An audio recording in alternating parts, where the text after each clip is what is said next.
Et le petit Tommy révéla tout ce qu'elle pouvait dans sa glace et dans son œsophage. Il fait peur à un de mes publics. Et pénétra dans la grotte en tremblant, affronter lui-même dans le futur son grand-père, son grand-frère, son grand-oncle, son grand-mentor, son grand tout, tout, tout. Ah oui, le vieil oncle aussi, enfin c'était tout pour lui. C'était tout pour lui, mais c'était son futur. Un futur devenu fou en apprenant la mort de sa petite sœur. Et lui-même, d'ailleurs, le pauvre petit Hobbit, s'était pas encore remis de la mort de sa sœur et il devait se retrouver lui-même complètement taré dans le futur avec des pouvoirs de demi-dieu, voire de dieu.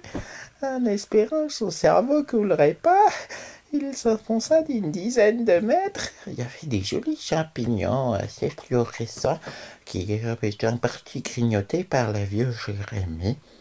Le petit Tommy s'est dit que si le vieux Jérémie avait grignoté des champignons, s'est arrêté pour grignoter un petit peu, comme le font si souvent les hobbits, peut-être pour se calmer et que la tension était redescendue.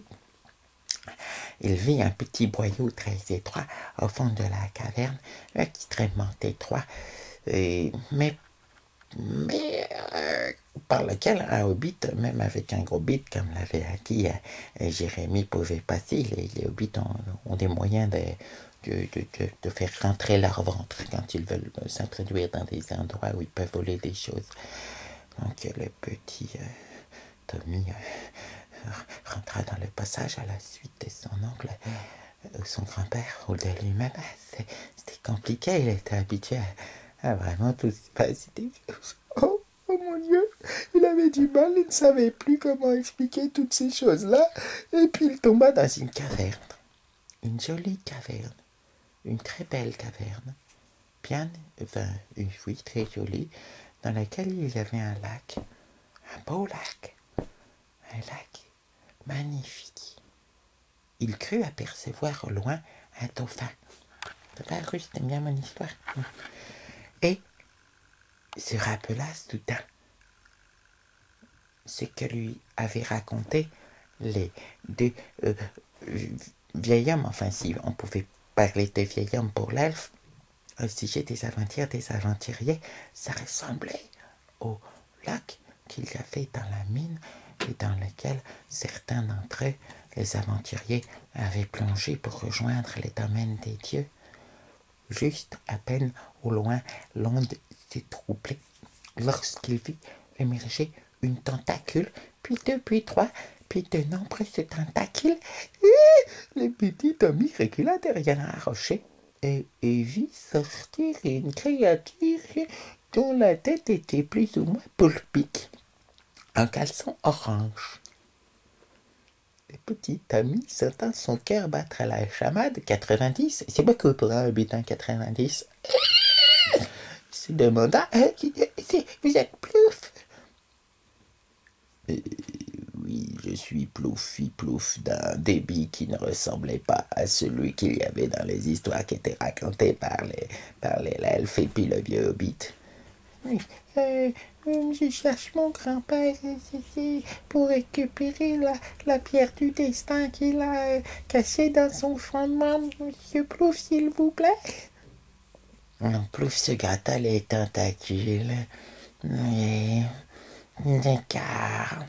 Bien, approche mon petit. Le petit Tommy se rendit compte que la créature était encore au fond de l'eau et qu'elle ne sortait pas de l'eau. Le petit Tommy n'était pas idiot. Il avait entendu parler d'autres histoires, de bien d'autres histoires avant que ces chroniques ne commencent.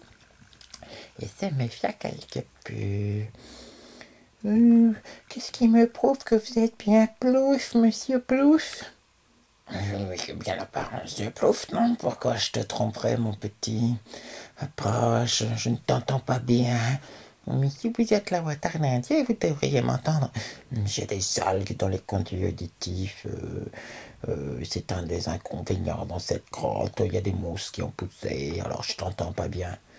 C'est vrai qu'ils avaient des airs d'intelligence et que c'était une réflexion du tac au tac qui avait un certain fondement, songea Tommy, mais il révéla encore sa salive, songea un instant que les hobbits, quand ils ne savent pas, et quand ils ne sont pas des tempéraments fougueux de certains des guerriers qui ont complètement pété les plombs, lorsqu'ils sont face à une décision très difficile, ils choisissent généralement la solution la plus radicale, fuir.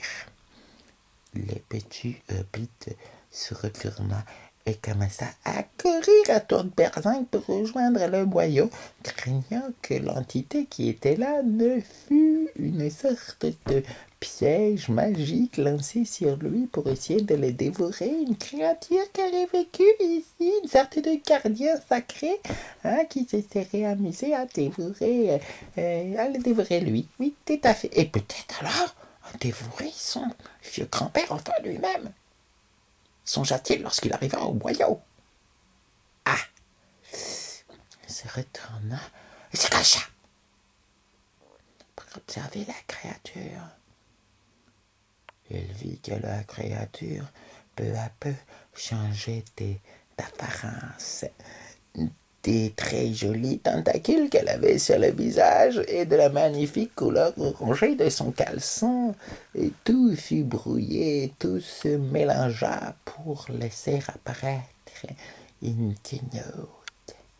Un vampire qui plus est.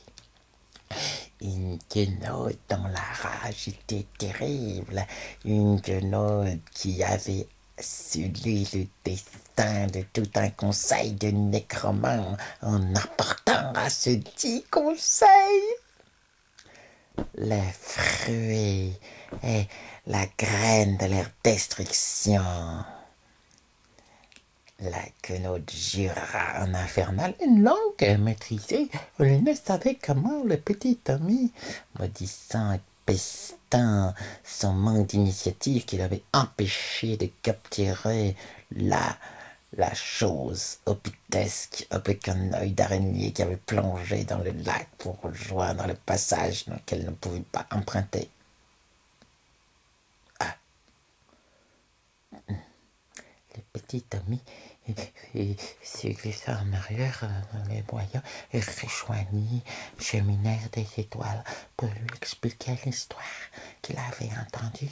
Il demanda comment ça s'est fait au Cheminaire des Étoiles que je parle l'infernal, la langue de la Grenguenot de la parler.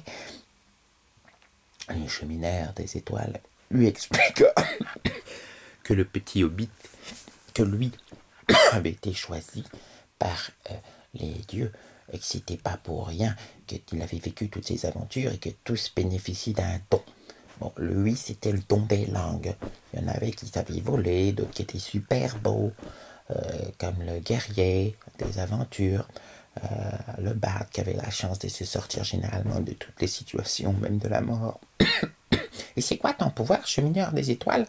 Fit le petit hobbit. Moi, mon pouvoir, c'est d'être en harmonie avec la nature féerique des choses. Tout ce qui est fait me sauve. Voilà. C'est pour ça qu'il y a notre tour qui disparaît. C'est pour ça, normalement, que je suis ami avec la reine des fées. Donc, tu me dis que je dois tuer une quenotte vampire. Oui. Bon. Chemineur des étoiles prit par la main le petit hobbit. Et il rentra dans les boyaux avec lui après avoir lancé un cerf de rapetissement. On va tuer une quenotte vampire tous les deux? Oui, tu dois bien avoir des pouvoirs psy latents. C'est pas forcément lié à ton œil d'araignée qui a fait déclencher les choses. On va voir ce que ça donne. En plus, comme t'es jeune, au moins je risque pas d'avoir la tête qui explose.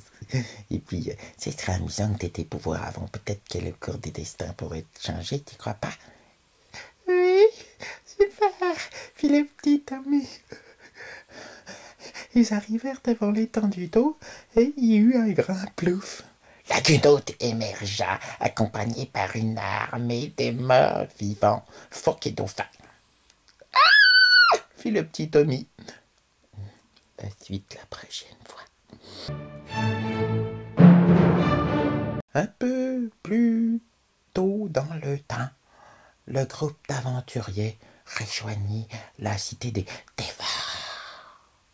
Ils arrivèrent devant les jolis porterains de bronze de métal de la cité des Dévors. Et la voleuse demanda « Oh ouais, il y a quelqu'un ?»